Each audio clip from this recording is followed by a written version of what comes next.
দিবা দিয়া কামড়াইও না, আঙ্কেলের হাতে ধরো।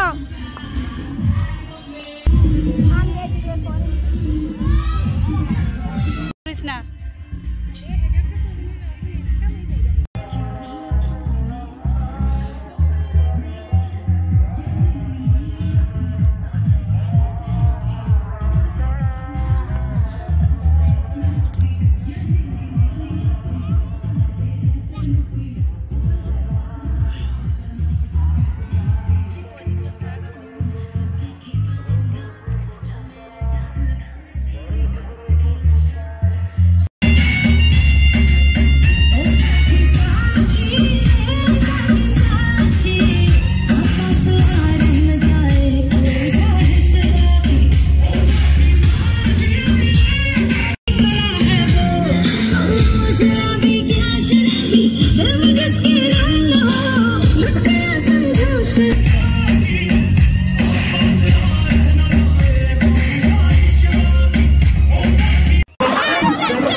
এখন খেলা শেষ নাই।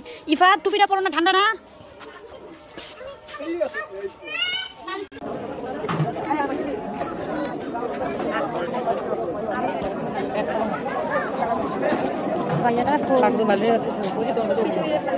এত বিচুরি দেখেন, মুরগি মুরগি ওদিকে কালকে লেগে আজকে লেগে দেখেন।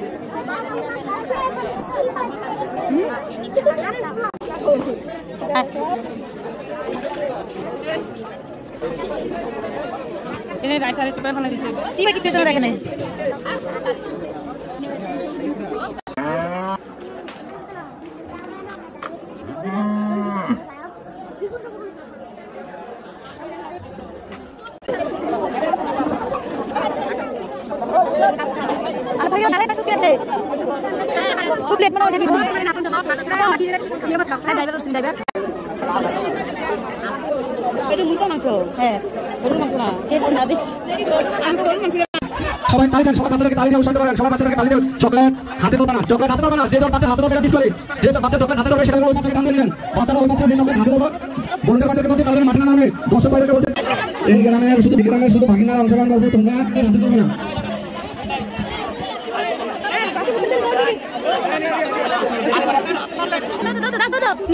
চকলেট হাতে ধরলে ডিসপ্লে, চকলেট হাতে ধরলে ডিসপ্লে, বলুন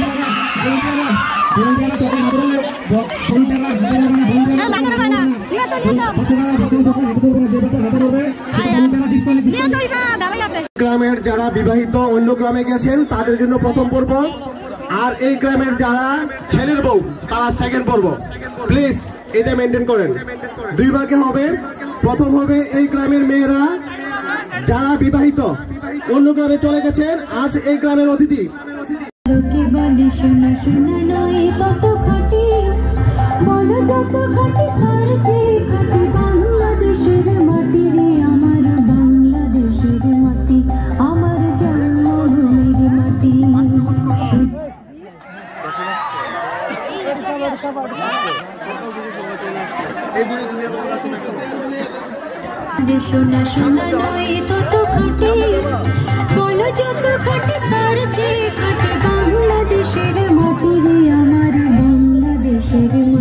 আমার জন্মভূমির মাটি।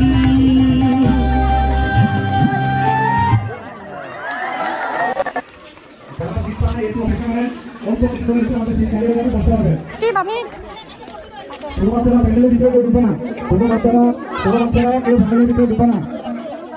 যারা সিট পাইছে তারাই খাওয়া দাওয়া করবে। যারা ছোট বাচ্চারা ঘুরে ঘুরে প্যান্ডেলের ভিতরে তারা এক সাইডে চলে যাও। মহিলারা তারা এখন আসবেন, একটু বাইরে দাঁড়ান, আপনি অপেক্ষা করেন, সিট খালি হলে আমাদের কোথায় ক্যান্টিনের যাবে? মধ্যে থাকবে। ওই এটা তো বসে না। অপেক্ষা করুন।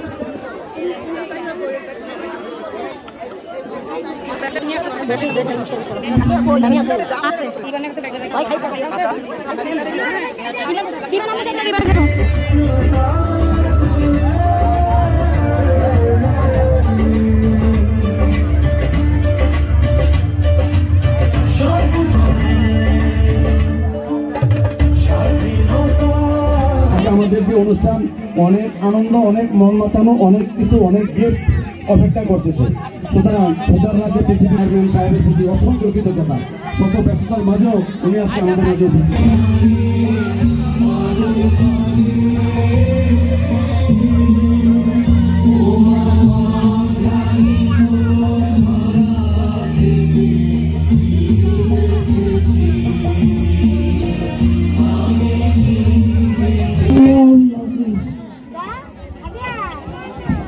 অসংখ্য ধন্যবাদ জনাব আবির চৌধুরী সাহেবকে। এই প্রতিশ্রুতি অন্তত আমরা দিতে পারি। তো যাই হোক, এই পর্যায়ে আমাদের অনুষ্ঠান মূল পর্বে আমরা চলে যাবো। আমার সময়ের ব্যস্ততার কারণে আমার যুব সমাজের পক্ষ থেকে তাদের সামান্য কিছু উপহার আছে, কিছু গ্রহণ করে নিই। আমরা আমাদের কাছ থেকে আশেপাশে আমি কোনো সময় এইরকম একটা ব্যতিক্রম ধর্মীয় অনুষ্ঠানে আমি ইউনিয়নের চেয়ারম্যান হিসেবে আমি তাদেরকে ধন্যবাদ জানাই। এই যে একটা অনুষ্ঠান, আমি কারণে আমি আজকে অত্যন্ত ব্যস্ত। আমি এমপি মহোদয়ের সাথে ছিলাম, এনে খাওয়া দাওয়ার কথা ছিল। আমি অনেক কষ্টে বিদায় নিয়েছি যে আমি এই অনুষ্ঠানটা আমার ইউনিয়নে একটা ব্যতিক্রম ধর্মীয় অনুষ্ঠানে আমি থাকতে পারবো না, এটা আমার নিজের কাছে একটু অস্বস্তি লাগছিল। তো আমি কথা বাড়াবো না। এই যে একটা সম্প্রীতি, এই সম্প্রীতি ঠিক থাকলে আশেপাশে শহর সব জায়গায় আজকের এই বার্তাটা পৌঁছবে। রামপুরে যত আত্মীয় স্বজন, এই গ্রামের যত মেয়েরা আছে, যারা বাইরে আছে, স্বামীর বাড়িতে আছে, সংসার নিয়ে ব্যস্ত আছে, সবার আজকে এখানে একটা মিলন মেলা। তো এই ব্যতিক্রম ধর্মীয় অনুষ্ঠানের মধ্যে এই যে পরস্পরের প্রতি আজকে অনেকের সাথে অনেকদিন পরে দেখা হয়েছে, আত্মীয় স্বজন সবার সাথে সবার আজকে যে এই একটা ঈদের চেয়েও বেশি একটা আনন্দ, এই আনন্দের সাথে আমি শরীর হতে পারে নিজেকে আমার খুব ভালো লাগতেছে। তো আমি আশা করব রামপুরে অন্য যে কোনো জায়গার তুলনায় রামপুরের সামাজিকতায়ও এক আন্তরিকতা আছে, ঐক্যবদ্ধ আছে। অনেকে মনে করে যে রামপুর ছোট গ্রাম, কিন্তু আমি সেই শুরু থেকেই রামপুরকে ছোট হিসেবে দেখি না, কালকের পার্কও ছোট হিসেবে দেখি না, জরিনা নরকেও ছোট হিসাবে দেখি না মির্জা নরকেও ছোট হিসাবে। এই ইউনিয়নের গ্রাম হিসাবে সমান হিস্সায়, সমান মর্যাদায় আমি সবাইকে মেনটেন করার চেষ্টা করি। আমার সাথে আমার পরিষদের মেম্বারবৃন্দ এখানে আছেন, সবাই আজকে অন্যান্য প্রোগ্রাম কাটছাট করেও রামপুরের এই প্রোগ্রামে আসার জন্য সবাই উদ্গ্রীব। আমাকে আমার মেম্বার সাহেবরা কতবার যে ফোন দিয়েছে, আমি